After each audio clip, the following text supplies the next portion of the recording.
Welcome everybody back. Welcome everybody back. What's going on out there, peoples, and all the members of the Bro Legion? The Bro What's going on? Legionnaires. The Bro Legionnaires. Yeah, Welcome back to episode 4 of the Battle Bros podcast with Mac and Alamo. I'm Mac, obviously, as it says on the screen. And I'm Alamo. He knows. I just have to look at my name tag. It's like, oh, okay. So, what's going on, Alamo? How you been, man? I've been good. Work is work, and yeah. So, I heard that, man. Yeah. So, episode 3 recap, brother. You want to take it away? Yeah. So, for those folks that are just joining us for the first time, welcome. For those that are coming back, welcome back, as he said in a very spiritual manner. If you're catching our show for the first time, we're the Battle Bros podcast, and we are two friends from high school that have been friends for a long time. That's kind of redundant, I know, but we're getting in the swing of things. We're a little late because we had some technical difficulties on my end, so a few minutes late, but not a big deal. But anyway, we've been friends for going on 20 years, and we were looking for something to do together, and Alamo's like, bro, come on, we gotta do something. He said, how about a podcast? I'm like, I don't know jack about a podcast. And then we had something happen, and it was kind of the catalyst to get this thing off the ground. So it's like, yeah, absolutely, let's do this. So this is our 4th episode, titled Transitions and Tribulations. Excellent, Smithers. Smithers, jump in. The Spruce. Mr. Burns, I can get in. I know, okay, I don't do that any good. So like Alamo here, but anyway, so we've been doing kind of like a 3 show sequence. This is episode 3 of 3. And what we're going to be talking about today is transitioning out of the military and some of the tribulations and things you go through once you get out. So episode 2 is called Call to Arms, and that was about why we joined. Episode 3 was, back in my day, or as I should say it, Abe. Back in my day. Exactly. So this episode, we're going to talk about what made us get out, some of the things that we experienced on the way out in post-military civilian life. So, and some personal demons that were dealt with at the same time. So yeah. It might get a little dark. This might be a little bit of a more serious, somber toned episode. So I promise you, we're not, trying to be negative Nellies on purpose, but yeah. So I see it as if you're gonna get to know us and you're gonna be listening to the show, you got to know just a little bit more than sometimes you might be comfortable with for certain issues. You've heard of the good, the bad, and the ugly. And that was a Western movie. This is the good, bad, and the other stuff. So yeah, pretty much. Not bad for literally coming up with that on the fly, man. It's just like, oh, that sounds good. There you go. Absolutely. So, all right, man, let's take it away. So, why we separated from the military. So, Alamo, lead us off, man. Take point. All right. So, at least on my part, the reason I left the reason I ended up leaving the military was it was really, in all honesty, about family. I left the Army. I think I exited the Army Reserves in around September of 2012. And the reason I did that was because I found out that I was getting ready to be a dad. And Alamo, that's so beautiful. How far along were you? Jesus. Yeah. So apparently, never mind. That's a whole other ball of wax. I was going to say something really smart alecky, but I'm like, let me reel that back in before I cast it. So, as I was, drive on, continue, my man. So no, but yeah, so I found out I was getting ready to be a dad, and all of a sudden going to a war zone at that point in time, just it didn't seem exactly to me like the most intelligent thing to do. Only because there was no guarantee whether or not I'd be back home, uh, or whether or not I'd even get the time slot to witness the birth of my son. And yeah, I just wasn't good with it. So I ended up telling my first sergeant, because he spoke to me about, trying to retain me and bring me over to Afghanistan, which is where the unit went. And we covered this last week. It was, because I went to an MP unit in St. Pete called the 320th Military Police. And, he essentially tried to, I guess, speak to the more military-minded individual inside me and say, hey, we need good guys. We need guys that know their stuff, and you're a good soldier, and we need guys that are trained. He was talking to the talent, is what he was telling me. Yeah, you could say that. You got skills, boy. You got skills, son. Do your Yeah. country proud. Yeah. So yeah, he was given the whole recruitment spiel, and I told him I was basically, first sergeant. I can't. There's no guarantee that I'd be coming back home to witness the birth of my son, and it's something that you can't get back. No, especially your firstborn. Yeah, especially the firstborn kid, and it really worked on me for a while, because I was torn between my military service, and I was torn between my family, and honestly, I chose what was more important to me. I chose my family. So I exited, and from there, everything else is history, which we'll get into those next bullet points. What about you, Mech Tech? So I there's kind of a couple of things that went into that. So I spent 6 years in the Guard. I deployed about halfway through that, as we talked about on episode 3 back in my day. That's not bad. It's not loud enough, but whatever. So my enlistment was coming up. Did you want to watch Matlock? Why do you say that like it's a bad thing? Okay, anyway, I'm going to stay on track here. Let's not get the show off the wheels. Let's not get too crazy. We just started. We're not even 10 minutes into this thing. Holy crap. Yeah. No, so my enlistment came up. I originally, and forgive me if I don't remember all the details, because this was a while ago. This was like 10 plus years ago. So I hear you. Trust me. One of the things that kind of bothered me was the fact that I wasn't part of the clique. So, and I'm sure any job, or especially for folks in the military, you got those folks in a unit that are just in this little group or this little cluster of people, and they're always hanging out together or whatnot. And for me, in my company, there was a bunch of guys that had originally went to Iraq in 2003 when everything first kicked off. So as I mentioned in the last episode, recap, there was in my battalion, 2nd of the 124 Infantry out of the Florida National Guard, were the first conventional boots on the ground in Iraq in 2003. So fair to say that a lot of those guys were just very tight. They were very tight knit. They served together. A lot of these guys have gone up through the ranks.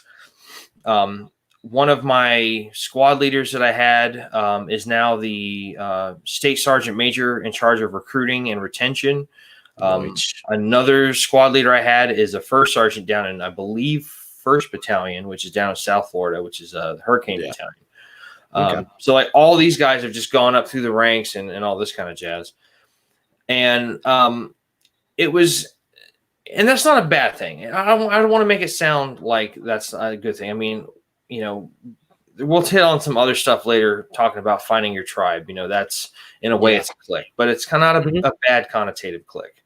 But anyway, long story short, there were just these guys that, it was not going to be the easiest to try to get promoted. You know, I was at E4. I would have liked to have made E5.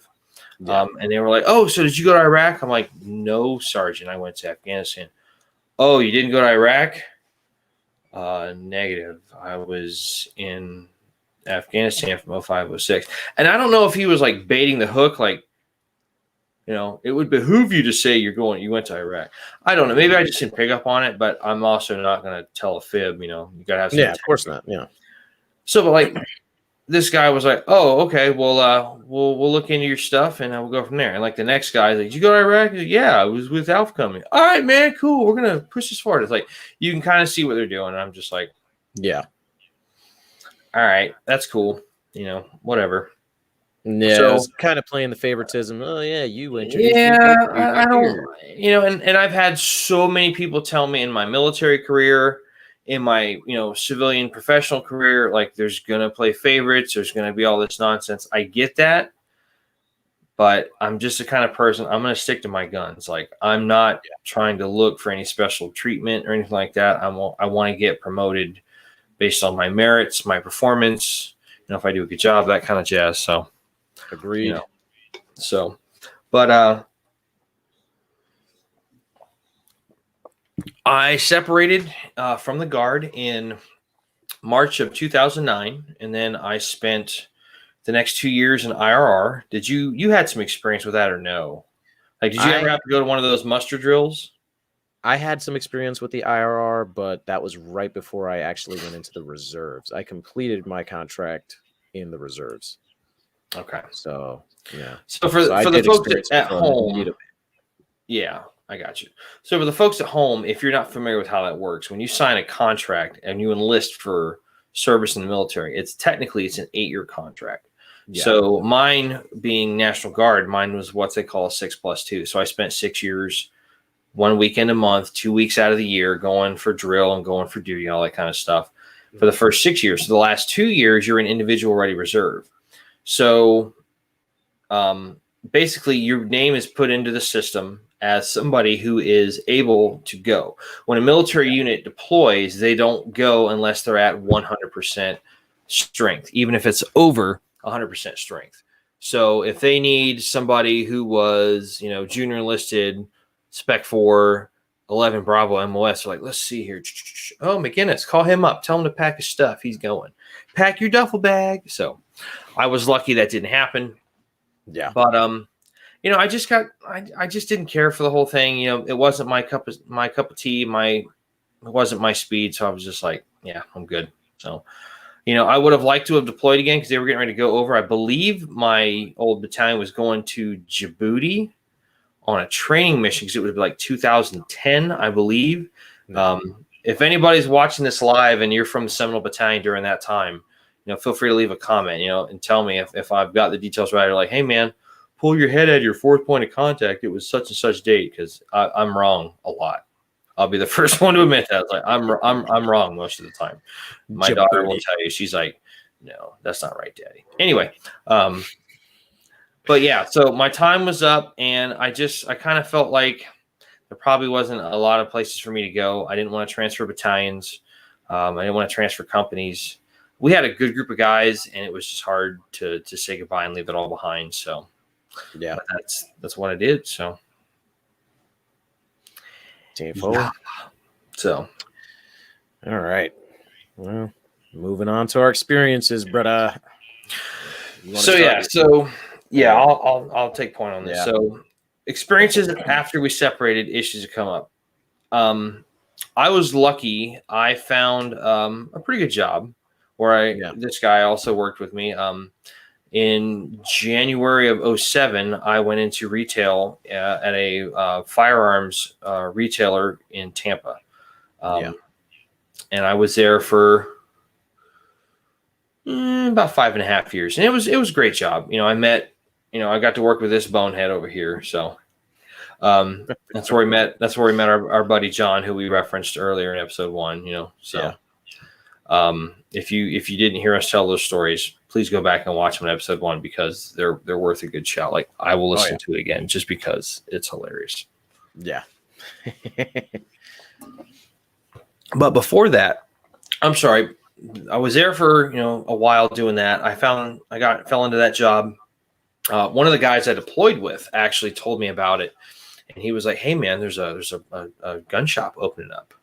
Let's go check it out." So I was like, "All right, And at the time, I was working with my dad, and my dad and I are both Virgos. So if anybody follows that astrological stuff, Virgos like to bump heads sometimes because we both want to be correct. It's kind of hit or miss. Either you bump heads or like you have some friends. Like I have a friend that I work with. She's also a Virgo, and we get along swimmingly. Like it's great. Like we're always just giggling at work. Like it's it's funny. So, but with my dad, it was kind of hard because it's just his personality and his work ethic and all his work. Not anything bad. It was just his work style and stuff. I wanted him to be my dad and not always my crew boss. So I was like, I know this is going to put you in a bind. I need to step out and do my own thing. I was 21. I was like, I need to step out and go do my own thing and kind of make my own, reputation. So I started working there. And it wasn't bad. It was a fun job. It was great. Yeah. I agree, man. It was a great job. We had a lot of fun. We got to have some great fun and make some great memories, and we got to do some extracurricular stuff every once in a while. That was fun. Shooting people's toys.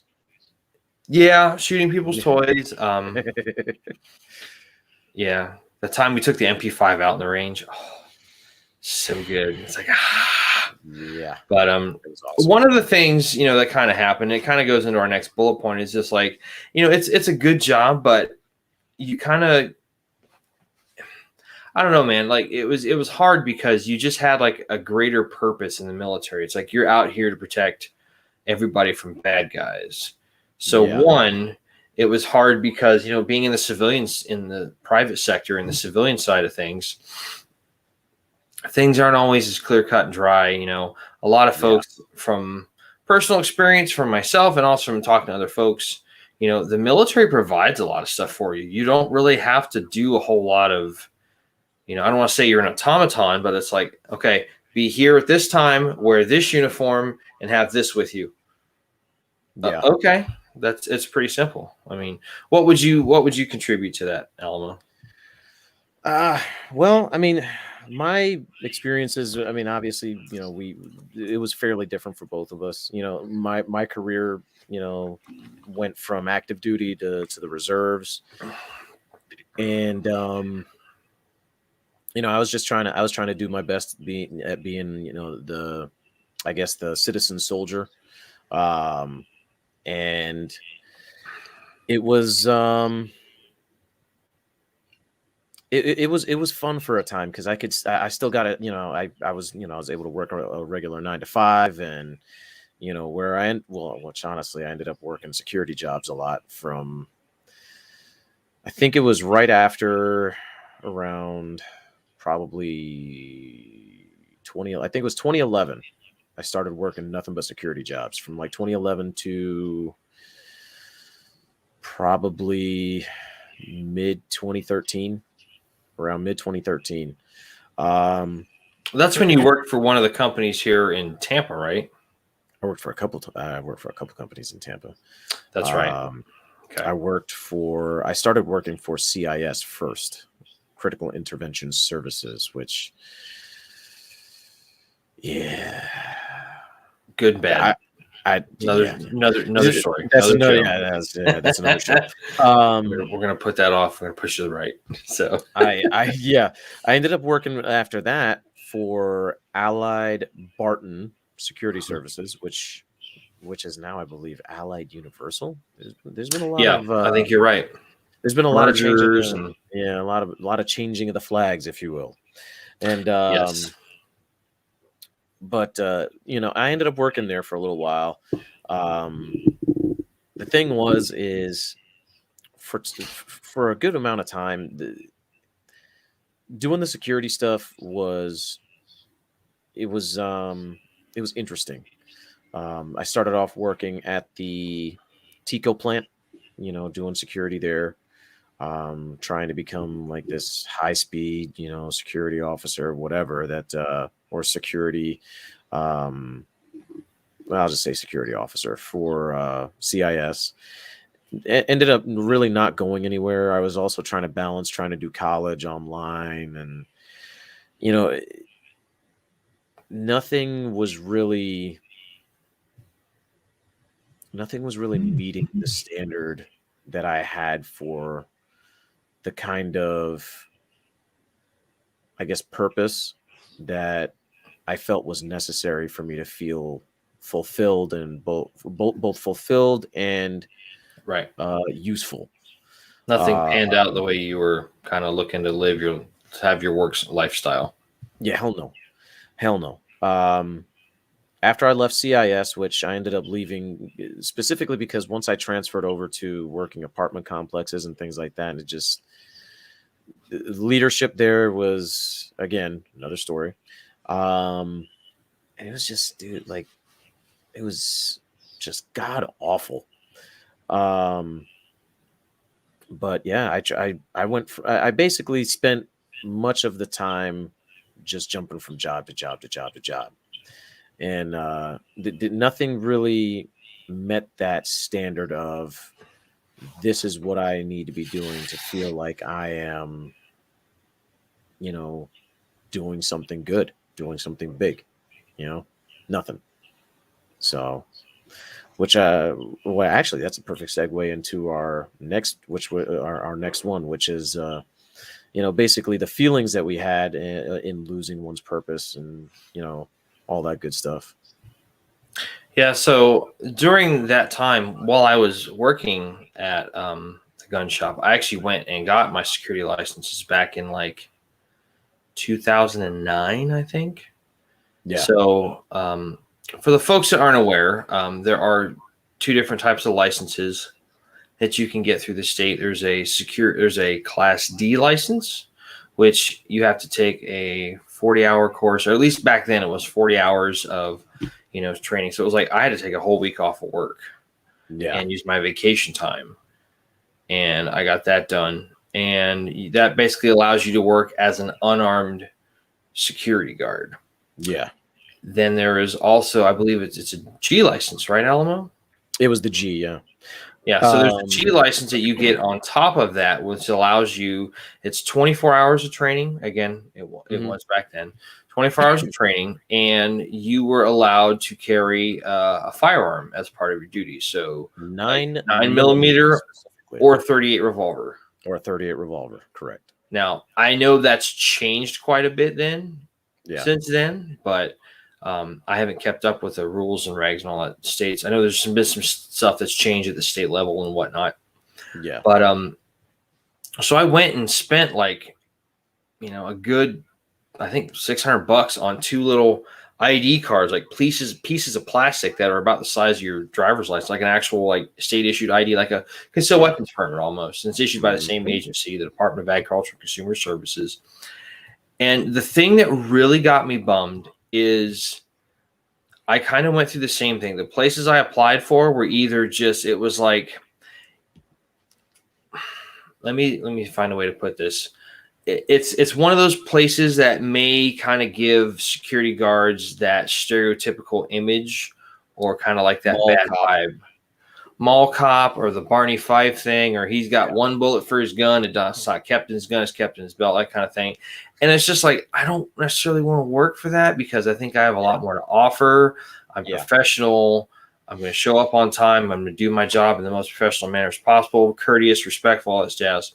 So one of the jobs that I really was trying to get hired for was a security position down on the port of Tampa. And it was a pretty good deal, because you had to have these licenses, which I did, but you're also a county employee. So there was some perks that went along with that. And I tried 3 times and made it, through the interview process, and just for whatever reason, it didn't pan out. Now, temper that with the fact that, being in the Army, especially being in a combat arms unit like we both were, you're kind of groomed and trained to be kind of type A. You're going to be a go-getter. You're going to be, hit the mark, hit the X, hit the OBJ. Your job is to go out and finish the task assigned, and you just don't take no for an answer, pretty much. Mm-hmm. If things happen sometimes where you kind of have to skirt around stuff, but end of the day, Flank the enemy. X marks the spot, and that's what you're supposed to do, and that's where you're supposed to be. Yeah.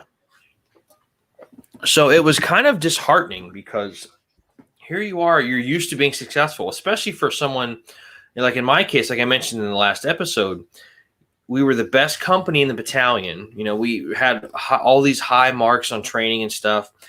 Officer of the Year, NCO of the Year, and Enlisted Soldier of the Year all came out of our company for our battalion, which is not really that common.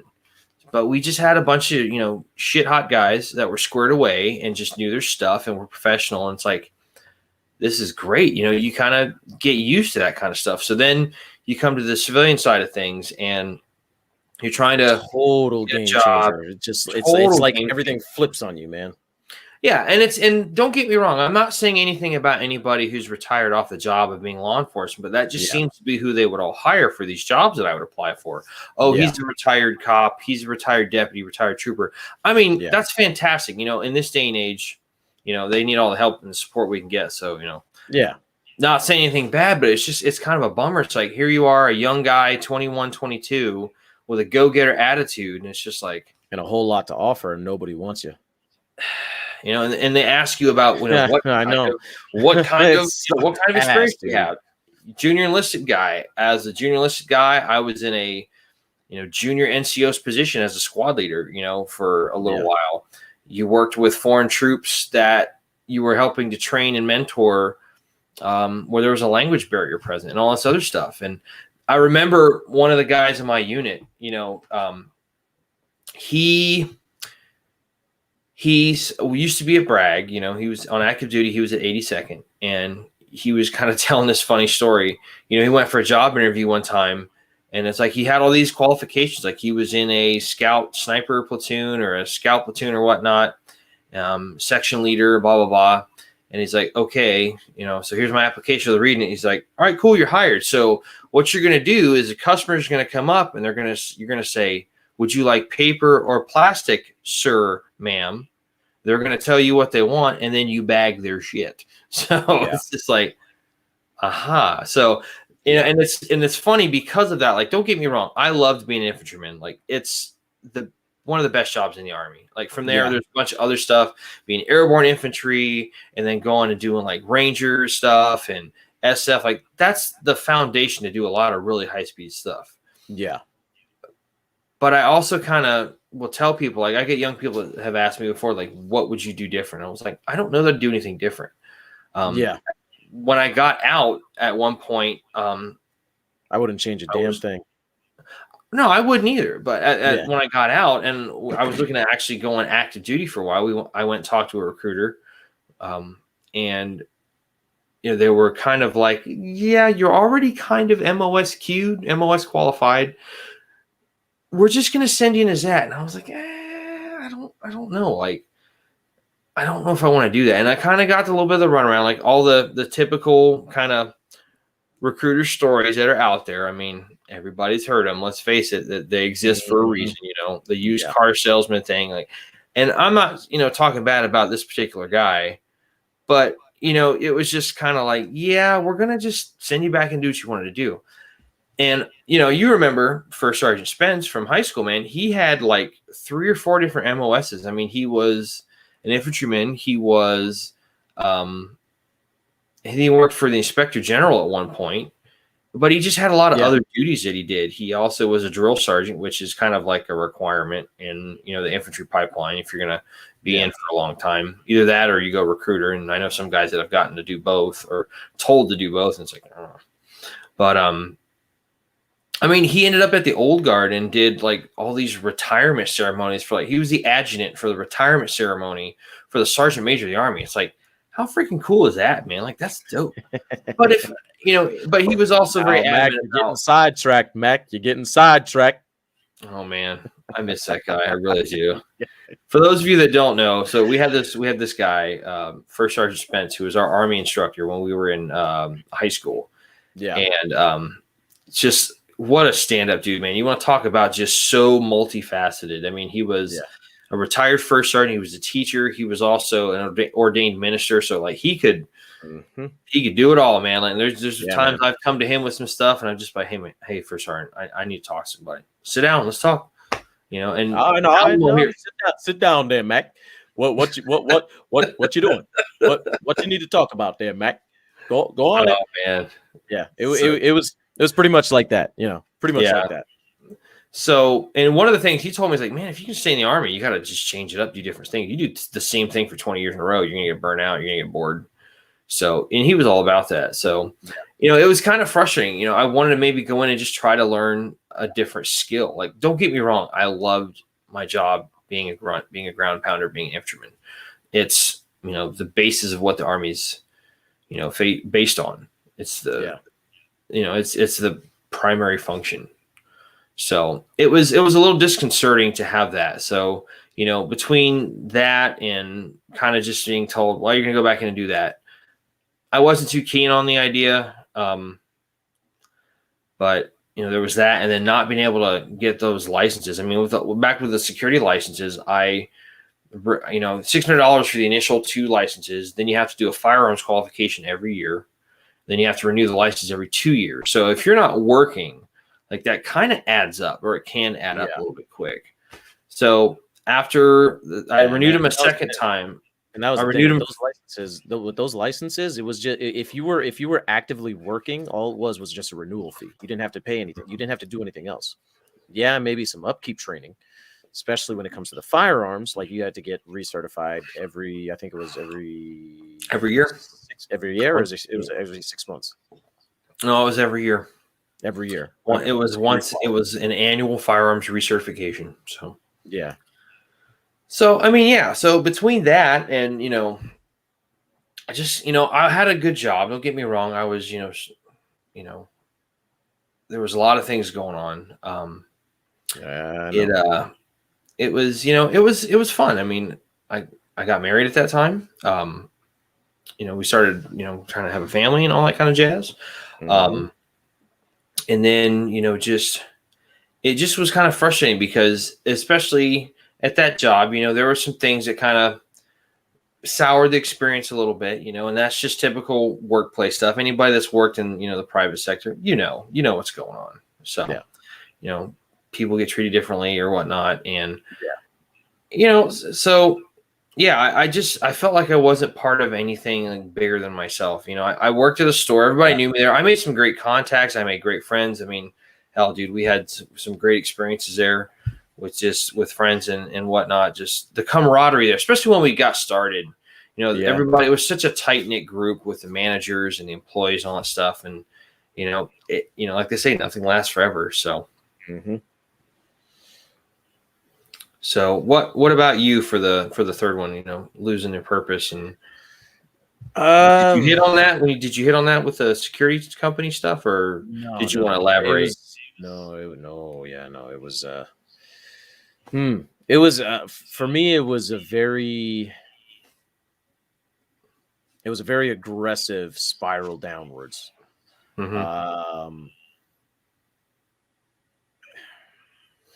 And again, like I said, I went from job to job, trying to figure out what I could do. When I got tired of the security jobs, just because anytime I was there at a security job, I just felt like, and call it maybe my ignorance at, because I was a young guy and I was just, I was like, screw you guys. I fucking served in the military. Like, how are you going to tell me how, something like this is supposed to fucking work? Come on, give me a fucking break. There's a lot of F-bombs right there, guys. Sorry. But anyway. Parental discretion has been advised. Indeed. So we should probably start doing that up front, don't you think? Yeah, probably. It's like, by the way, spoiler alert. A little salty language from time to time. So I went, like I said, I did the college as well. And college just, for me, again, it was, one of those things that just, maybe I just felt like I didn't have the patience for it. It's not that the work couldn't be completed, but, or that I couldn't do the work. I just didn't have the patience for it. Now, what exactly did you say? Did you mean by when you said you didn't have the patience for it? What were you referring to in that regard? There were a lot of like, especially like for the extracurricular classes and things like that, like things that like for the classes that I was ready to study for, the classes that I felt now, bear that in mind, the classes I felt, not that the school, but the classes I felt were necessary for me to actually, you know, complete my course of study and things like that. I was all about them, but anything else just kind of fell to the wayside. Especially classes that I felt were, in my personal opinion, fucking useless. Um, like why Dude, the that's like hell? 5 F-bombs in a minute and a half. Let's tone it down here, man. Oh, Yeah, I know, I'm trying, but I get really when I get we're gonna have to. I get you, man, but we're gonna have to pull a Blossom here. Whoa. yeah, I get real when I get really passionate, the f bombs start to drop a little more heavy. Oh, Yeah, absolutely. I'm not naysaying it. I'm not trying to down talk you. I'm just like, that's a lot. Like the F bomb yeah, there was a cluster of F bombs dropped in this, so the battle damage assessment is like, whoa. Yeah. yeah. So So, aside from school and everything else, again, like I kept job bouncing. I ended up in 2013 starting to work for a safe delivery company, a safe installation company. Um, he was a good friend of mine. I knew him from church and whatnot. And get by the way, Ed, I hope you're not watching this and hearing me cuss, because sorry. Yeah. Um, anyway, good guy. Ed's not a cusser. Yeah, no. Yeah, Church guy. So yeah, he's very, very toned down. Yeah. But I, working for him, it was a great job, but I still, because you're talking about $10 an hour, which a lot of people look at that and be like, that sucks. But I say, no, no, no, not with the amount of overtime I was making, plus the installations that I was making, which I got commissions for. So, no, no, no. Um, yeah, I was coming home with roundabout what I'm making right now, just on a $10 salary. So, nice. That's not bad at yeah, all. yeah. Um, you, but nothing felt right, and I started slipping back into drinking. Mhm. Um, and the more I drank, the more, especially because I had just become a dad, and I wanted to be the model dad for my kid. I wanted to be the dad that my kid looked at and said, "Wow, my dad is the shit." Yeah. And Just that having that moment of awe between you and your kid. yeah, Yeah. and and it's been a constant struggle with me. It's been a constant struggle for me, like, honestly, for a long time, up till now, even, where I feel like nothing I do is good enough. And I've in there was a breakdown point where, uh, probably back in, what was it? I would say probably around 2015, 2016. I kind of started hitting a mental break. There were a lot of issues, a lot of issues going on in my personal life aside from any of that. But the biggest thing was, I joined, or not joined, but I got picked up by a company called Leslie's Pool Supplies, and at every turn, you know, I felt like I wasn't being recognized for my contributions, which I'm pretty sure, and I wasn't the only one. But of course, when you're going through something, your natural reaction is to think you're the only one going through some shit. So you know, coupled with the stressors in my family life, and just feeling like this freaking big of a damn turd, and just I can't lie to you, man. I put a gun to the bottom of my chin. Um, it was It was difficult, man. I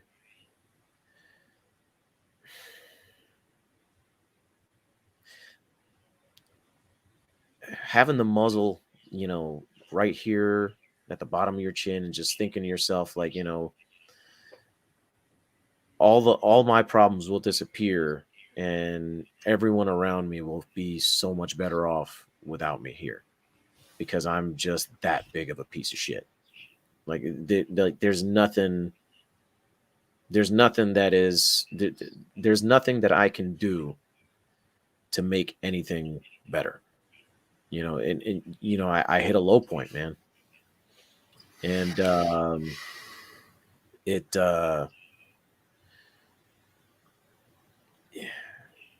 it's been one of those things where depression has been kind of an up and downhill. I mean, and I wish I could say that was the worst point, but things only got worse from there. I pulled myself back together enough from there, um, to basically, kind of, because they say when you're about to do something like that, or right before you do something like that, flashes of the thing you care about the most, kind of pop into your head. And my wife and kids were always the one thing that stopped me. Um, Always. Yeah. It never failed. My wife and kids always stopped me from pulling that trigger, and my finger was always on that trigger. Um, and I can honestly say that, I mean, hell, just what, 2 years ago, it happened again when I wasn't getting work. You know, I wasn't getting work because I was trying to become a police officer. Um, and high agencies that I tried to work for. Yes, I'm talking about having tried to off myself on camera and live in front of possibly hundreds of thousands of people. Um, so yeah, To make you feel better, it's probably just close to 20. So yeah. Eventually, it'll be bigger, but um, regardless, I did. I tried to do it again, and again, the thing that stopped me was just thinking about my wife and kids.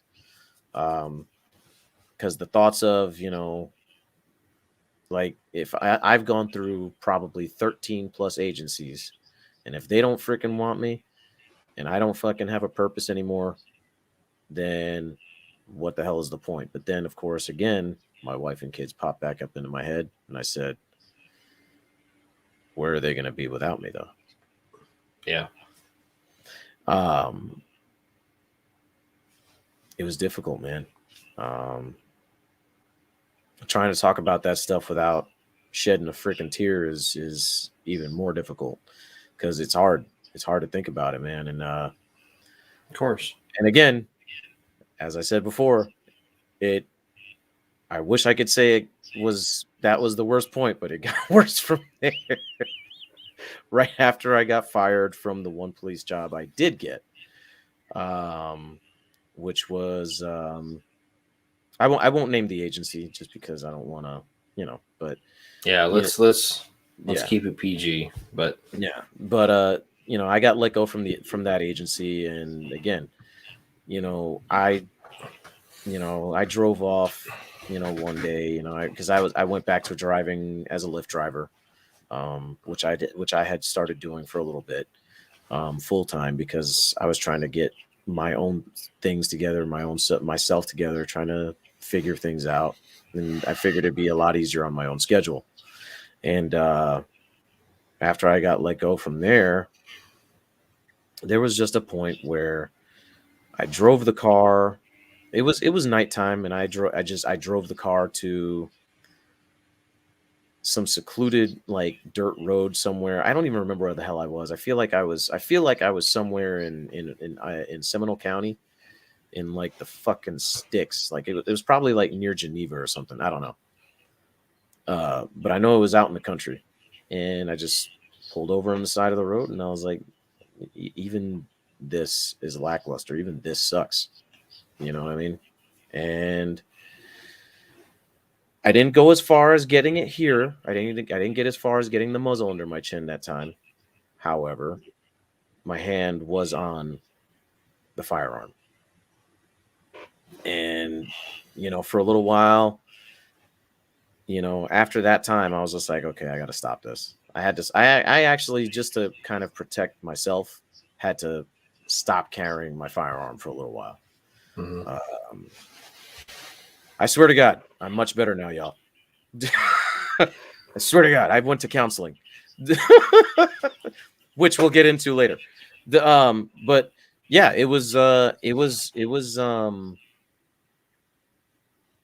hard, man. It was hard for me. Like, I have never felt in my life like I had done anything better than when I helped my wife create our 2 beautiful little babies, my boys, my freaking mini-me's. And all right, hold on, time out. Yeah. If you guys, I know, he's probably not going to post pictures of them. If you could see these kids, like, they're adorable. I swear to you, cloning is going on somewhere in this country. I don't know if it's the government.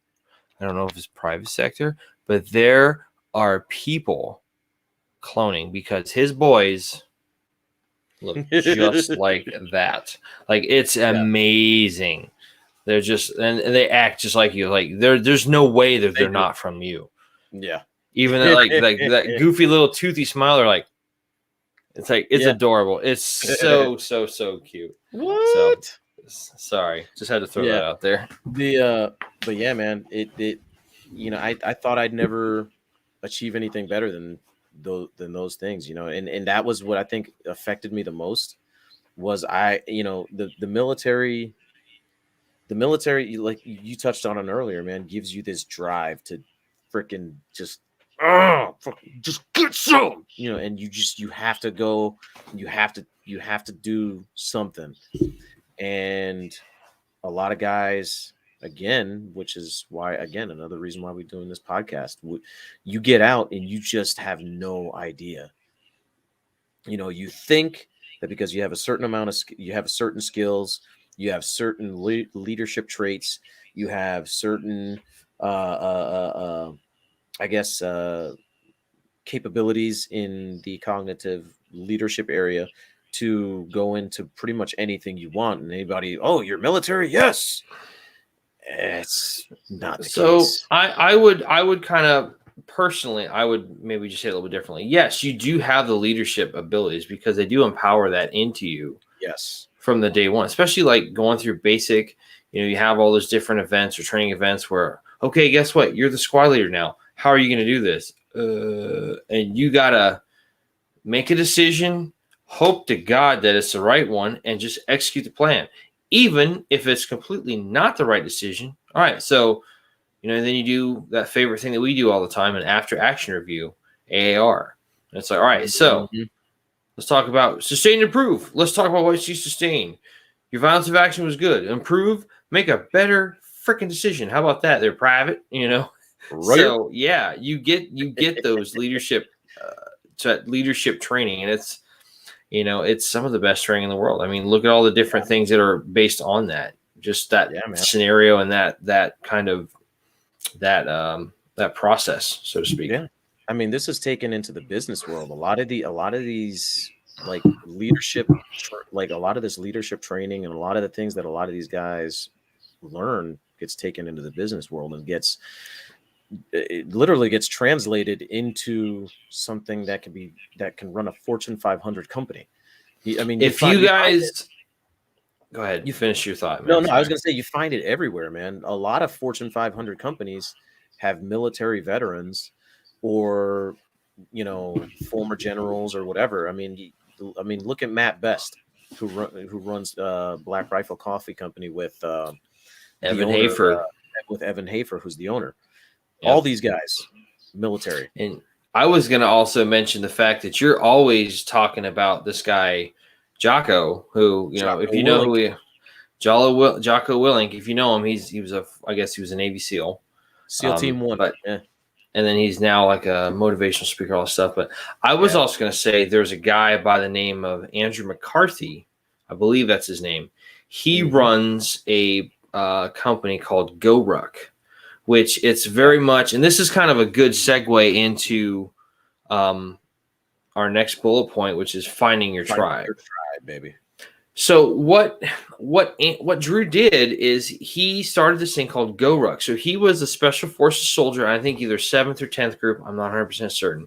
There's quite a few videos about his company and his experiences on YouTube and some other social media websites. But basically, him and his wife were talking about, because his wife, I believe, used to be a CIA operative. So it's like SF guy and CIA operative, that's a Netflix series waiting to happen. Absolutely. So, but they were talking about having a go bag in the car, because of her working in some austere environments like in Africa and some other places where things could get hairy that fast. Yeah. But he started this thing where it's called the GoRuck Challenge. And it's basically a bunch of people. You get out and you go through. It's very, very similar to like going through SFAS, Special Forces Assessment Selection. You go out there and there's different skill levels. They have like a light, they have a normal, they have the tough, and then they have the hard. The hard like goes like 24 hours. Like you're out there for a day just getting your balls smoked off and, just hating life and just sucking. And then they have some lighter ones and whatnot. But basically, it's just to get out there and, you go through this thing. But it's kind of like this principle. I've heard somebody called it as shared suffering. You're all going through this suck fest together. And out of this, you just become so much stronger. And there's people that are just like, this is amazing. They keep coming back. They keep doing this kind of stuff. And so one of the things that they do a lot is, you have he tells you have a packing list, which is very similar. If you've ever been to a military school, you're required to have so many of this, so many of this, so many of that, so many of that kind of stuff. And one of the things that they recommend you bring is like, canned beer. And they put it in your ruck. And the way that this happened was there was a couple of Marines when he started this out in California. They were just like, he's like, what are you guys doing? He's like, oh, we're good. We got this. We do this all the time. And Marines, man, those guys are spirited sons of bitches, man. I swear. There's talk about esprit de corps. Abso-freaking-lutely.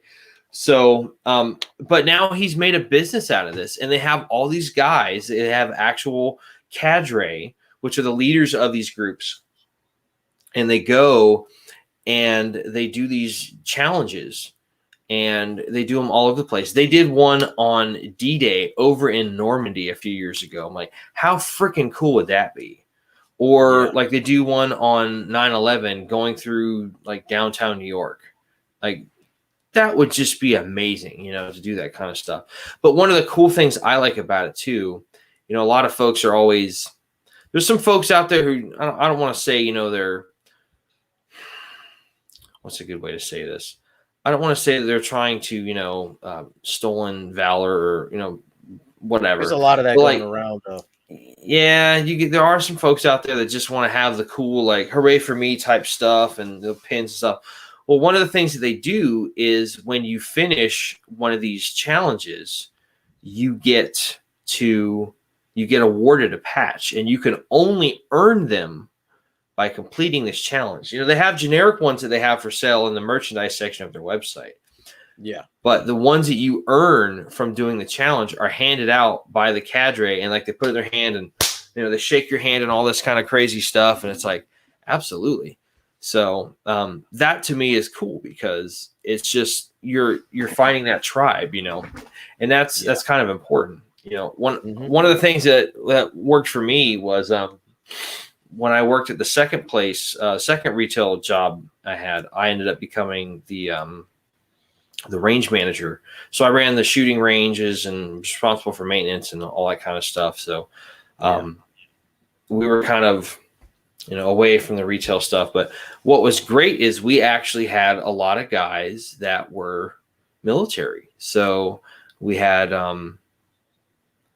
let's see, who was it? So we had this guy, Kyle. Kyle was an Army Ranger. Kyle is a badass. I mean, he's a good dude, solid dude, knows his stuff. Cody was a Marine infantryman. He was also, he did security forces. He was like one of the security guys at the commandant's personal residence over in Virginia in the DC area and stuff. It's like, that's freaking dope. There's another guy, I forget what his name is, but he's a marine engineer. He's a combat engineer and marine stuff, and like knew his stuff. Smart guy. Yeah. And it was just cool because we had all these different guys from different fields. We had this one guy who was a aircraft refueler for the Air Force. Ended up switching over. Sean, this kid Sean, he ended up going. You didn't have from anybody that was motor T, did you? I don't think so. Not at this place. You know their motto. Yeah, I know what it is. Can't truck it. I'm not. You go ahead. You've got the F-bomb kill rate tonight going on. So yeah, that's why I didn't want to say it. I'm like, maybe I said it too much.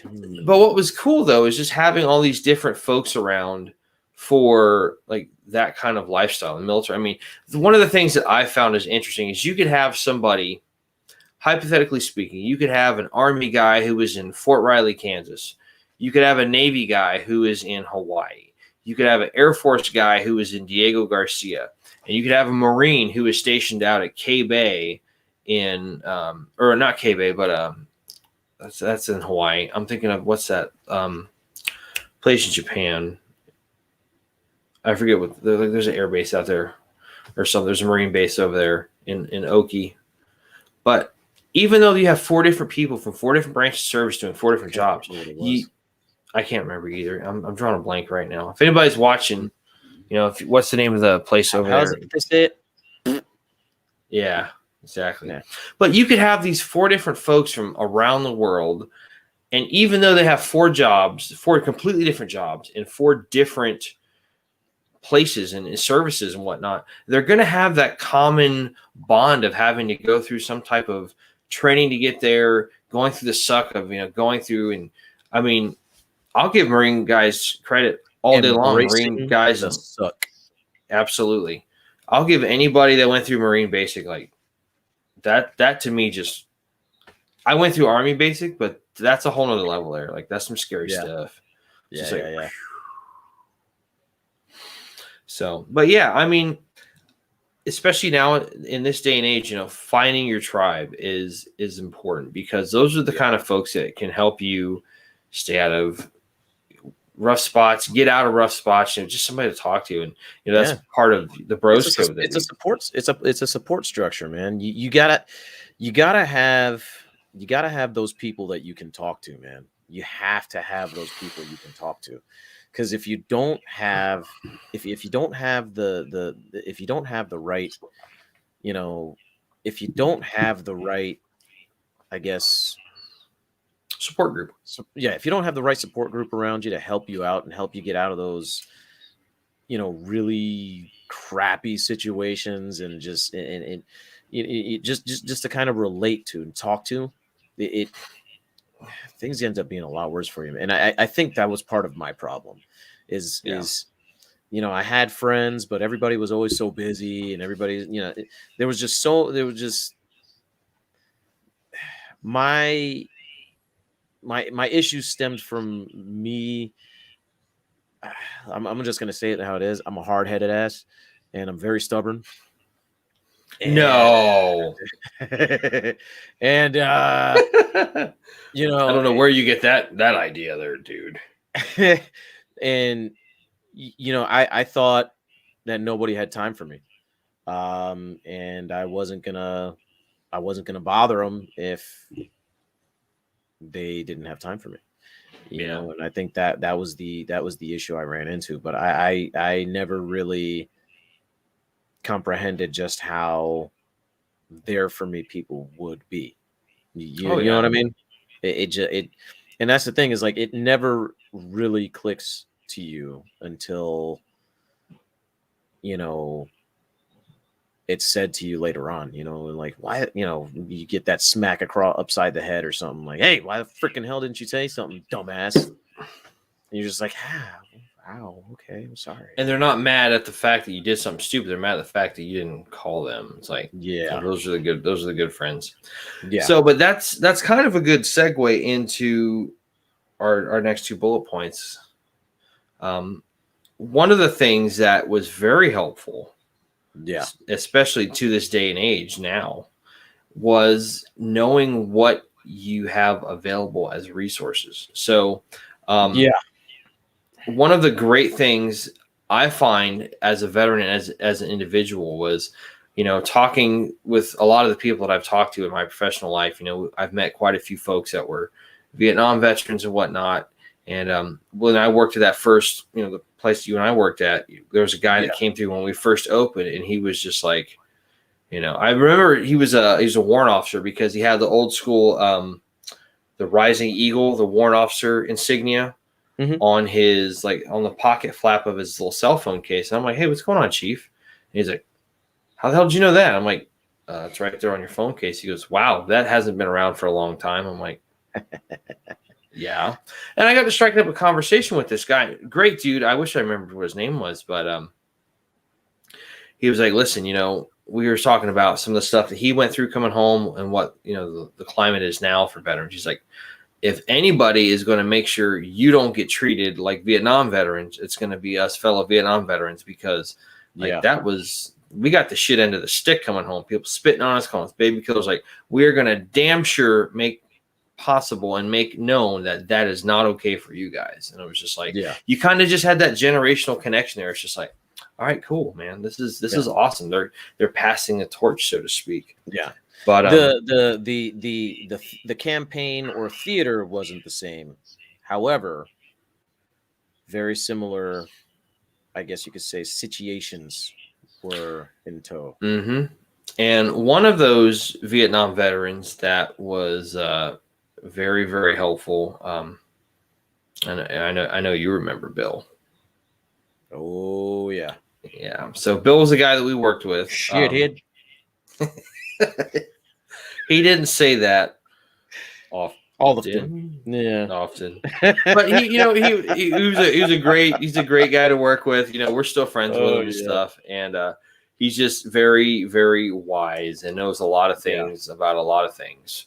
But he was like, man, if you don't have, go down to the VA, get your VA card, because you're entitled to those benefits. It's like, a lot of guys in my generation didn't know that. And, it took a little while, but I finally went down there, and it's just like, that's something it's earned. Like, utilize it. Don't let that go to waste. I mean, and that's been very crucial. I mean, there's been times that they've really helped me out, just not having a job where you've had insurance or this and the other. It's like, hell, go to the VA. You're covered. Yep. But not just that, but there's other organizations. Like, I have a couple of friends of mine.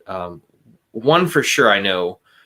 He worked over in the Office for Veteran Success over at USF, and it's basically primarily geared for folks like us, veterans that may not know what all of the stuff they have available to them when they go sign up for college and all that kind of jazz. Because I'm sure that changes every so often, and it's hard to keep track of. But like, that's important. You got educational benefits, man. Use that stuff. Improve yourself. Improve everything in your life. It's helpful. So yeah, absolutely, man. And then moving into our last bullet point of this discussion is one of the things that we during the week, Alamo and I have a couple of different meetings where we're on Zoom or whatnot, or whatever they call it now, and we're just kind of talking and kind of planning out what the context of the show is. And it's like, it usually just comes from us just kind of shooting the breeze and having a conversation. And one of the things that we found that we both kind of agreed on was like, the biggest thing you can do to help out is have goals, have things you're trying to accomplish, but also just be careful with your expectations, because those can get away from you quick. Like we was talking about earlier, it's like, I'm military, I should be able to get any job I want. No, it's kind of in for a little bit of a rude awakening. You have to make sure you manage those expectations. That's very, very crucial in this day and age. You can't let things get you down. Can't let things, get you twisted, as a kid, young kids say. But Yeah. you gotta just have that can do attitude and stick with it and just go out there. So what did you want to add to that, Alamo? Yeah, I mean, honestly, yeah, it's the same thing, man. Like I think a huge part of my problem was most definitely I never take. I went about it, well, shit, like they're doing themselves a favor by hiring me, just by having me on the team because I can bring so much to the table, and with all these people that are probably veterans in their own business or whatever it is that whatever trade they're doing, they're going to look at your resume and say, oh, you got an award.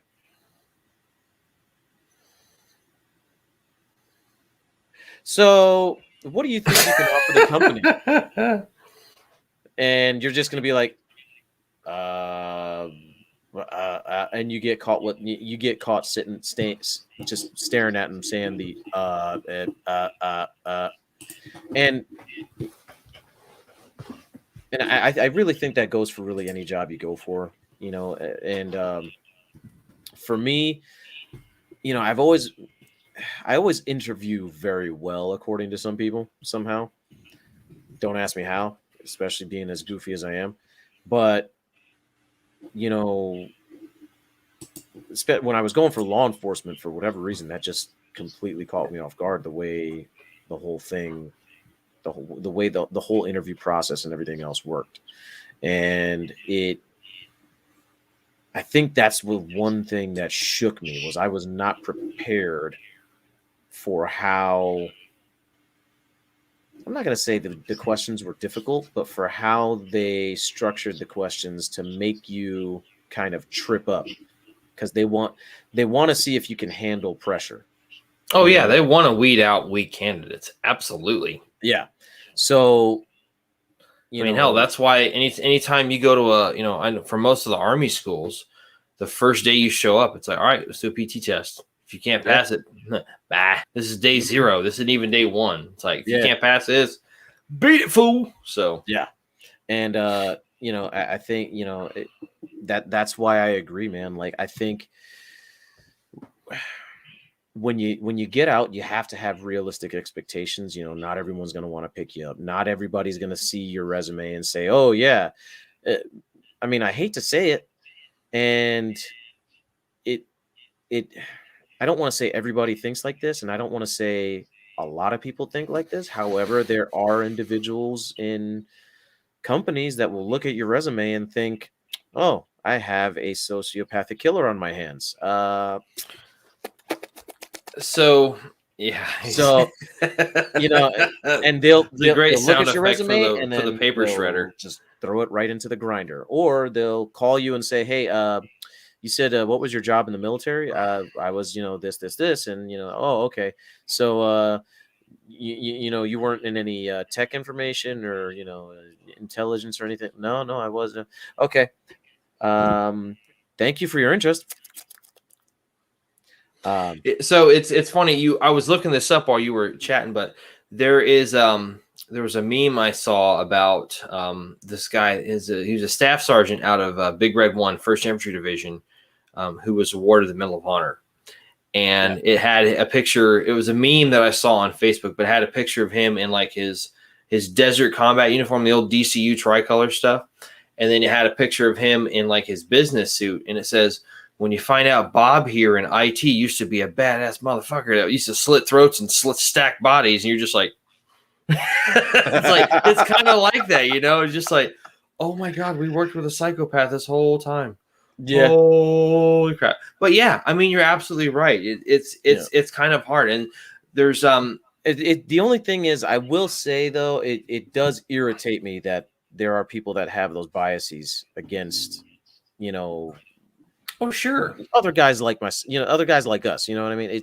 It just because you had to do some dangerous, bad things when you were in the military, and I'm saying this to business owners all over the world, doesn't mean that the individuals are short fused. Doesn't mean that they're Unstable. unstable. It just means they had to do what they had to do at the moment of time that they were in. That is it. You Plain do and your simple. job and you do what you can to survive. You got to do what you that whole thing that they're saying that they had to do was probably because I don't know, they had a brother of theirs laying on the ground bleeding out, and a bunch of guys out there trying to kill him. And it just I don't know. It's again, it's one of those things I'm really passionate about. That I'm like, dude, like, come on. I know. I can feel the F-bombs surging forth. Like, here we go. There's about to be a Yeah, cluster release of this it always crap. Here we comes up go. like a heat right here, and I'm just like, "Ah." So yeah, like My and vision got really narrow and everything turned red. I felt yeah, like a bull at the running of the bulls in Spain. yeah, and the only reason I even brought that up is because there was again working at a place that I worked at one point, a individual who said the dumbest thing I could possibly think, and it was related to I don't even remember what the hell it was, but they were like, "Oh yeah, those military guys, they come back and they're all jacked up and blah blah blah," and I'm just like, and I had to stop. I was like, do you not even realize that you're saying that next to a military veteran who wants to kill you? I'm kidding. No, I no. Um, But I promise, folks, we're not Very unstable. unstable. Yeah. Um, but yeah, man, it was just that's the one thing that bugs me because again, like I said, whether they want to admit it or not, there are some employers who have those biases against military veterans, and that's just a damn shame, dude. Yeah. You know what I mean? It is. It's a damn shame. But and kind of to circle the wagons back around, that's kind Yeah. of the purpose of this podcast is, we want to break the stigma. We want Yeah. people to talk about stuff. We want people to talk about their issues and just be like, hey man, are you going through this? Cool. Have you gone through this? Awesome. All right, cool. I can bounce this off of you and see what you did to help get out of this funk or get out of the rut or just keep from Yeah. spinning your wheels in the fucking mud and stuff like that. Yeah. And the great thing now, I think after, the country and the military forces of this country have been at war for going on 20 years. I mean, hell, Afghanistan started back in 2001. They just left Afghanistan's main base, one of the main bases at Bagram back in earlier July, which that's a different conversation for a different time.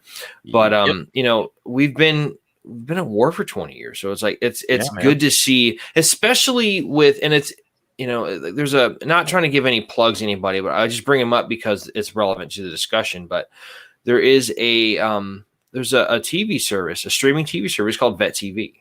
And the Yeah. guy that runs it, his name is Donnie O'Malley. He was a Marine infantry platoon commander.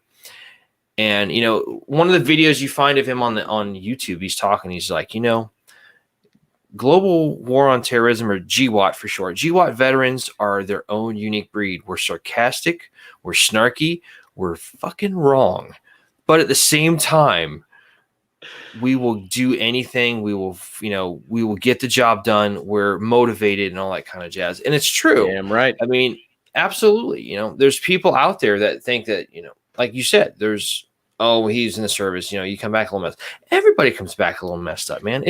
Yeah. When you have the things happen overseas that happen to you, like there's. I don't know if I can talk about this story right now, but I had one. It wasn't anything that happened to me personally. It's something I witnessed, and it was a result of something that I might as well just talk about it. So, we were in I was with my squad mates. We were in two gun trucks coming back from the airport that we used out on the east end of town. Yar. So our base was over in Mez, up in Mazari Sharif. We weren't far from Kalajinga prison, and that's very important to the history of our military involvement in the country. So if you ever need to look it up, it's Kalajinga prison up in Mez. But we were coming back from the airport, and myself being a machine gunner, I was usually up in the turret, manning the 240, and I was in the rear vehicle.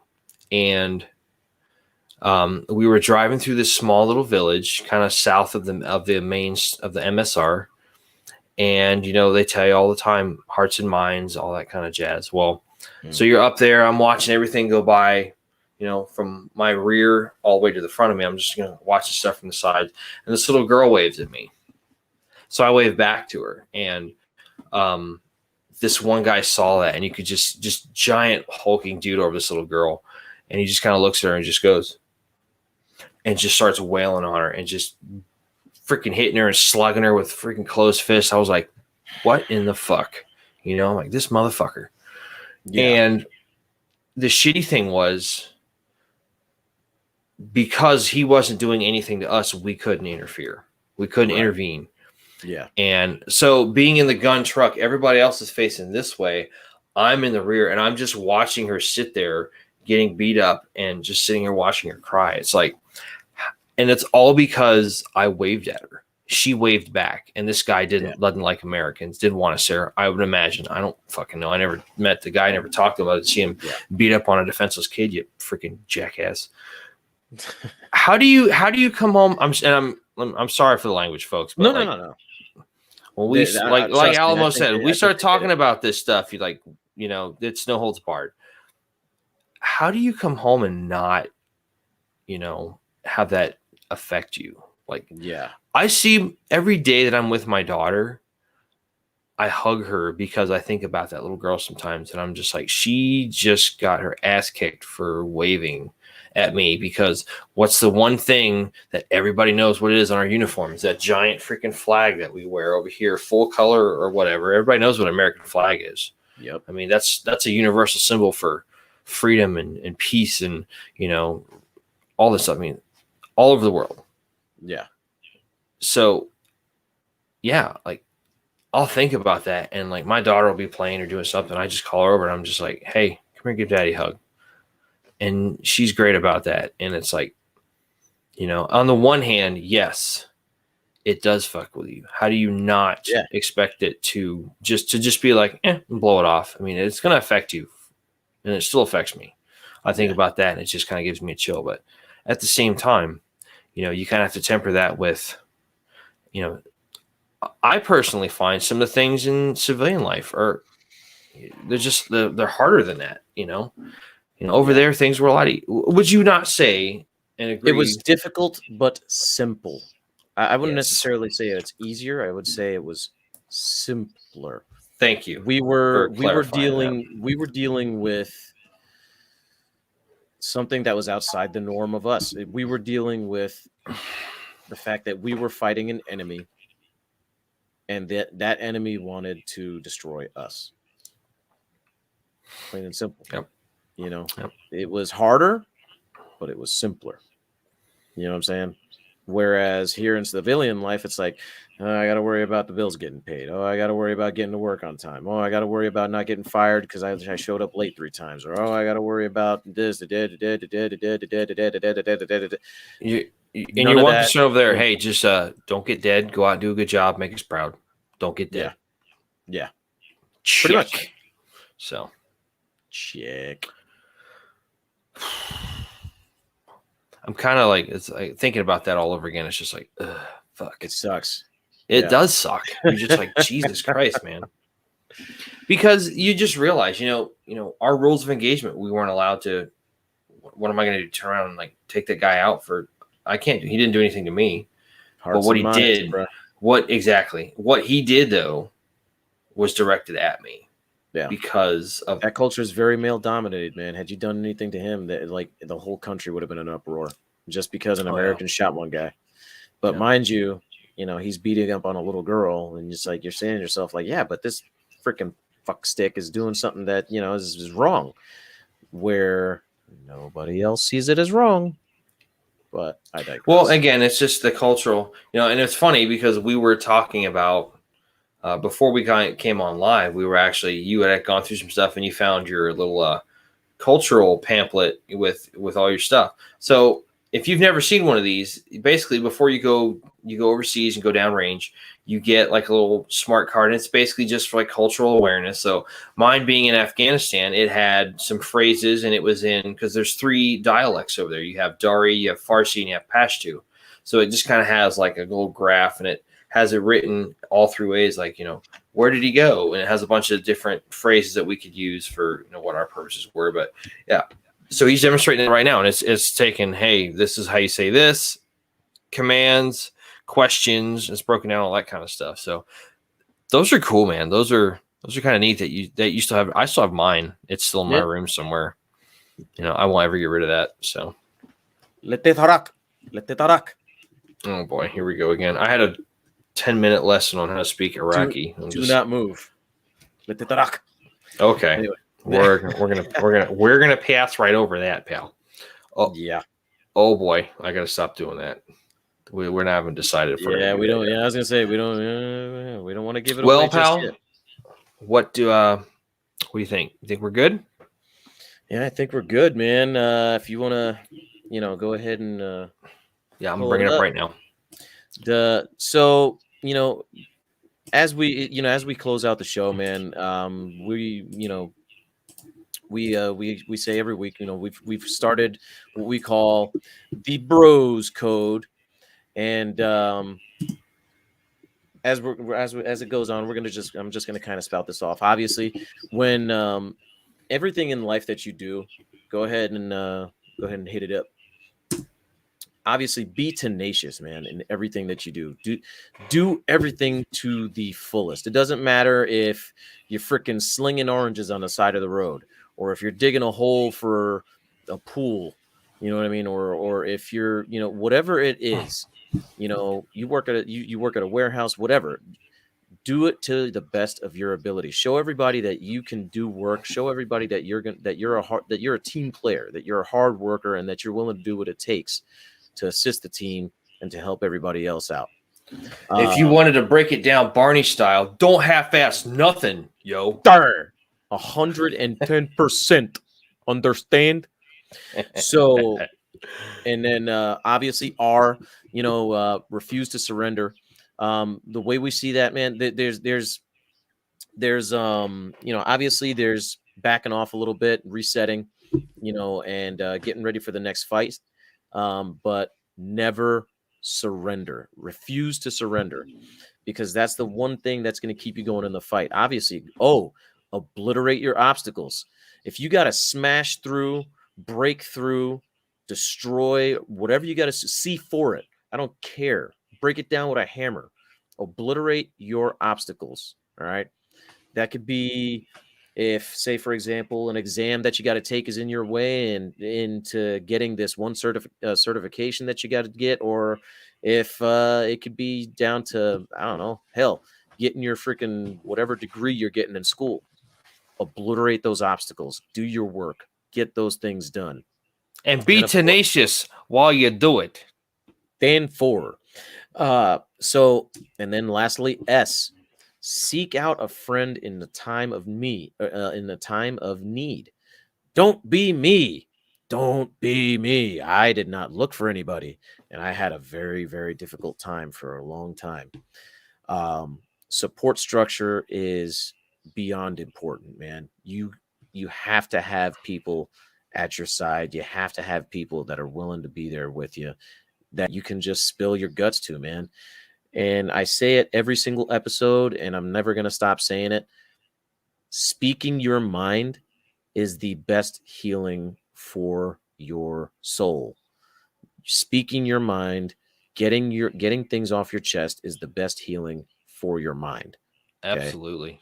So seek out a friend in need, man. And I mean, hell, if a friend is a psychiatrist, I don't know, just talk to them. Then, of course, obviously, you got the National Suicide Prevention Lifeline. As I revealed this episode, again, this was a pretty heavy episode. I had multiple instances where, I felt like that, I couldn't go on, and I felt like I wasn't worth a damn. Don't let that happen to you. If you get to that state, the National Suicide Prevention Lifeline, all right, is right here. 1-800-273-8255. Give them a call. Do not hesitate. Okay. You don't want to make, as Mac calls it, what was that? Permanent solution to a temporary problem? Bingo. Absolutely. Don't make the mistake of thinking that just because you're going through something right now, right, doesn't mean you can't get past it and do better, because you can. And that's why we're here, because, hey, we're here for you guys. We're here to do what we can to make sure that not only if you are a veteran listening to us right now at this moment, you can always message us here whether we're live on our Facebook page and soon to be a Patreon. I'm working on that right at the moment. So I'll get you guys the details probably within the next couple of episodes, just as to how, that's going to be working out. I'm still trying to figure out the whole system, working out the kinks. But contact us, man. Don't hesitate. Yep. If you got Reach out. If you need a tribe, reach out. If you need a tribe, I mean, we're a couple of weird cats, but we're not too bad at guys, and we're pretty funny too. So I don't know if they're ready for all that, man. That's a lot. It's a lot. We tend to get a little bit sidetracked a lot too. Oh yeah. But again, we're a bunch of goofy cats, man. Look for those that make you feel comfortable. And honestly, I think that's all I got, man. What you got, Mac? So to double tap, that was great, Alamo. That's a good job. To kind of double tap on what we were talking about, one of the things that, that talking about all the trials and tribulations that we've been through, I can tell you, on a personal note, from like the third party perspective, you said talking about the troubles you had going through the different jobs and the police job not working out. But when we talked about doing this podcast, that you went through this transformation where it's like, dude, this is going to be fucking awesome. We can do this. And yeah, nice. Like you're pulling a John there. You're just like, yeah, absolutely. Yeah. So it's Jesus. It's so good. And it's so wonderful just to see, like I've known this cat for many, many, many years. And it's just so wonderful to see your creative side come out. And that's why, like this is the best part of my week. It's like I get to Friday, I'm like, dude, it's freaking podcast day. Fuck yeah, this is awesome. Holy crap.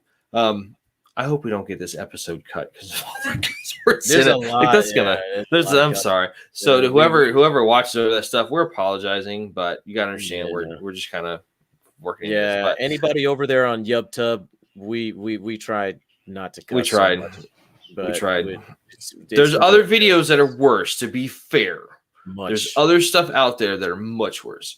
Yeah. But what I was saying though, it's just so wonderful to see, you're the one that spearheaded this. Like I'll tell you right now, I'm the co-host in capacity only and title only.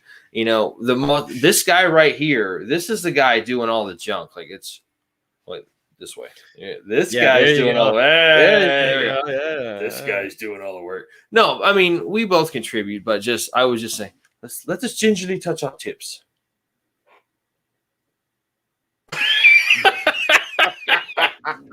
If you don't get that joke, okay, go watch that movie. Was it Role Models? Yep. With Paul Rudd before he was Ant-Man. Yeah. Great, man. No, but to kind of reel this back in because we got a little sidetracked there. Yeah. It's so wonderful to see you as a friend, just to take this by the horns and just to freaking say we could do this, and just come up with a lot of material and all this jazz. So it's wonderful, man. Like this guy is my tribe right here. Like this guy is helping me to get through this stuff and just be like, yeah, let's do this. It's awesome. So this has seriously been fun, and I'm glad things happened and lined up, and the stars and stuff aligned the way that they did, and the moons came into cosmic alignment and all that jazz. Because this is so much fun. But so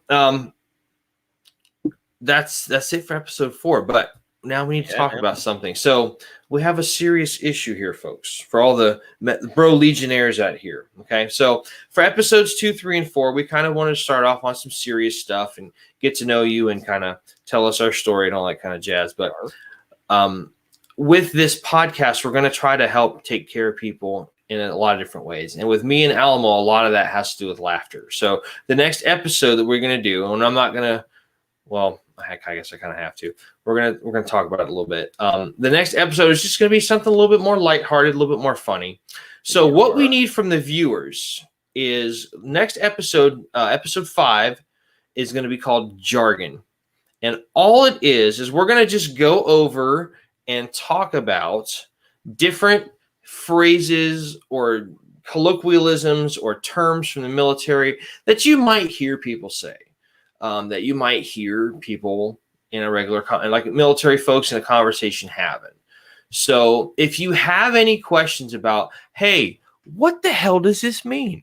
Send us a comment, whether it's on YouTube, whether it's on, Facebook or whatnot. Tell us what you want to know. We want to come up with a good list, because we're going to have a pretty decent amount of time where we can come up with some good stuff or things to discuss and kind of decipher. So this is mainly going to be geared for the folks.